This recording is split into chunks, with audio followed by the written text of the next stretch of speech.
Tu vois, les nouveaux récits. On a besoin de l'écrire, on a besoin de le voir, on a besoin de l'entendre. Nouveau récit, C'est vrai que de nouveaux récits, ça va pas en plus. c'est important pour le chemin qu'on a. Nouveau récit. Ce nouveau récit, c'est ce qui m'a plu à venir aussi. Ils sont nouveaux, ces récits. Nouveau récit. Nous avons toutes et tous une histoire à raconter, une cause à défendre, une voix à faire entendre. Je suis Fouad Souak et Nouveau Récit est un podcast produit par Précis. Nouveau récit. On a commencé à s'intéresser au modèle qui porte plusieurs noms, mais dit de partage de revenus ou revenue-based finance, même si ça peut être utilisé dans plusieurs cadres, et qui sont en fait très concrètement une logique de dire, en échange de son investissement, l'apporteur de fonds va pouvoir récupérer un pourcentage du chiffre d'affaires brut de l'entreprise tous les trimestres. On pourrait l'imaginer tous les mois, tous les ans. Donc nous, côté We Do Good, on le fait tous les trimestres. Ok. Et ce, sur une durée déterminée. Et donc la durée va dépendre de la maturité de la boîte, parce que si on est sur une boîte qui est en début de revenu, évidemment, on va faire en sorte que le contrat soit un peu plus long pour que ça permette d'avoir un retour plus intéressant pour l'investisseur. Si on est sur une boîte plus mature, on peut avoir des contrats plutôt en 3 ans. Et donc, le principe est assez simple quand on l'explique. Parfois, pour des personnes un peu plus dans l'univers financier, elles ont du mal à l'appréhender parce qu'elles essayent toujours de mettre dans une case. Mais on est en fait sur un modèle où on garde ce côté intéressement à la réussite de la boîte, parce que plus la boîte fait de chiffres, plus c'est intéressant pour moi. Et on garde ensuite un intérêt, j'allais dire double, pour l'investisseur de se dire, potentiellement, je peux commencer à avoir une liquidité progressive parce que si au trimestre 1, même si la boîte fait un peu de chiffres, je vais récupérer un peu. Et pour le porteur de projet, on est sur quelque chose qui lui permet de rallier, j'allais dire, à sa cause, à son financement, C'est intéressant. un pool d'investisseurs sans pour autant rentrer dans des enjeux de dilution et sans pour autant avoir le côté inconditionnel qu'il y a dans le remboursement, par exemple, de prêts bancaires. Ouais. Ou de dette, où en fait, si par exemple je fais pas de chiffres l'été parce que J'ai pas d'activité. j'ai pas d'activité, je suis dans une zone désertée l'été, et je me retrouve pas à devoir quand même payer une mensualité qui est complètement décorrélée de mon activité. Et donc en fait, c'est une alternative qui est pas si nouvelle. Je disais au début, c'est des récits qui sont faits finalement, que l'histoire est la même qu'il y a quelques temps, juste les histoires sont différentes. C'est un peu cette logique-là, où cette logique de partage de revenus, en fait, elle existe dans plusieurs industries depuis assez longtemps. La musique, les jeux vidéo, etc. C'est un modèle où dans les pays anglo-saxons, ça s'est beaucoup plus développé, mais qui était, j'allais dire, moins présente sur la France. Et donc nous, quand on a commencé à s'y intéresser, c'est là où on a découvert We Do Good, et qui faisait ça, en fait, depuis, j'allais dire, une dizaine d'années. Ok.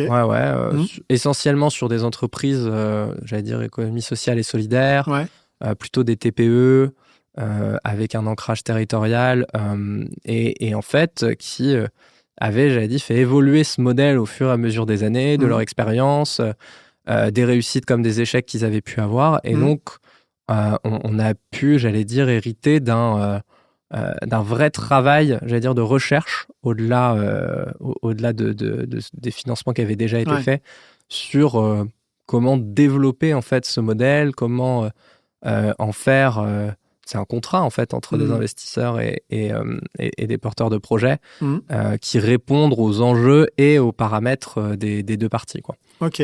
Donc, We Do Good a un portefeuille d'entreprises dans lequel on peut investir.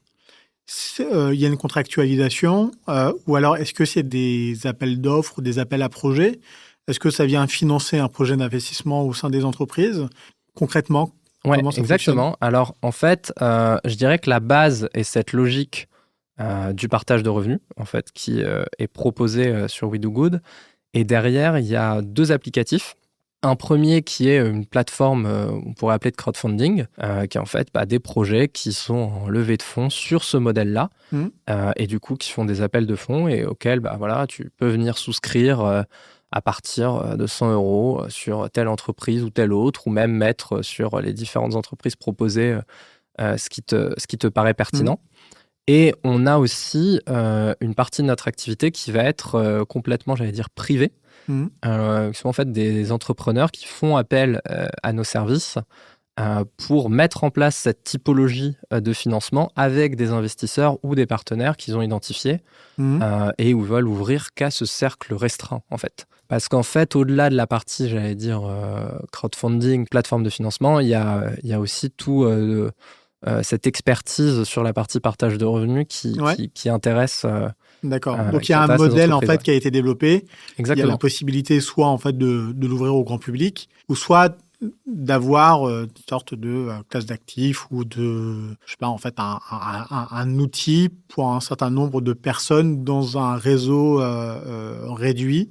Ça serait quoi? Ça serait, je sais pas, par exemple, une entreprise qui a un VC ou alors qui a un business angel qui a envie d'avoir un effet boule de neige parce qu'il connaît un certain nombre de personnes. Il trouve le modèle de partage de revenus intéressant, peut-être moins risqué ou moins engageant que la participation au capital et qui forme une sorte de club autour de ce projet entrepreneurial. C'est quoi la motivation pour... Ouais, on a, sur cette offre-là, je dirais qu'on a différentes typologies de boîtes.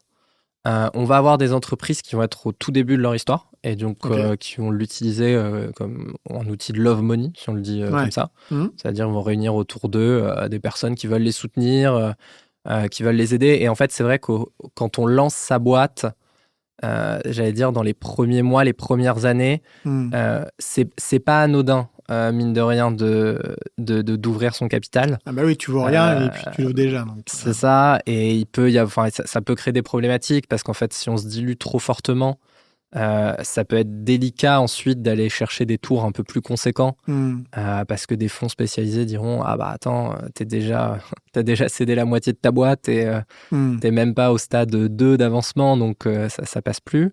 Ça peut en fait engendrer de poser une valorisation trop haute ou trop basse qui peut avoir des conséquences derrière sur la vie de l'entreprise.